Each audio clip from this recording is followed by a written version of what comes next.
Hello friends, மே 10, 2024 அனைவருக்கும் அக்ஷய திருதிய தின நல்வாழ்த்துக்கள். இன்றைய தங்கம் மற்றும் வெள்ளியின் விலையை பற்றி பார்க்கலாம். முதலில் வெள்ளியின் விலையை பற்றி பார்க்கலாம். நேற்று 1 கிராம் 88 ரூபாய் 70 பைசாவாக இருந்த வெள்ளியின் விலை இன்று கிராமிற்கு 1 ரூபாய் 30 பைசாவும் 10 கிராமிற்கு 13 ரூபாயும் அதிகரித்துள்ளது. அதன்படி இன்று 1 கிராம் 90 ரூபாய்க்கும் 10 கிராம் 900 ரூபாய்க்கும் 1 கிலோ 90,000 ரூபாய்க்கும் விற்பனையாகி வருகின்றது. அடுத்து 24 கேரட் ஆபரண தங்கத்தின் விலையை பற்றி பார்க்கலாம்.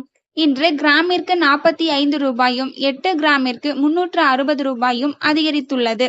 அதன்படி இன்று 1 கிராம் 7,130 ரூபாய்க்கும் 8 கிராம் 57,040 ரூபாய்க்கும் 10 கிராம் 71,300 ரூபாய்க்கும் விற்பனையாகி வருகின்றது. அடுத்து 22 கேரட் ஆபரண தங்கத்தின் விலையை பற்றி பார்க்கலாம். இன்று கிராமிற்கு 45 ரூபாயும் 8 கிராமிற்கு 360 ரூபாயும் அதிகரித்துள்ளது. அதன்படி இன்று 1 கிராம் 6,660 ரூபாய்க்கும் 8 கிராம் 53,280 ரூபாய்க்கும் 10 கிராம் 66,600 ரூபாய்க்கும் விற்பனையாகி வருகின்றது. தேங்க்யூ ஃபார் வாட்சிங்.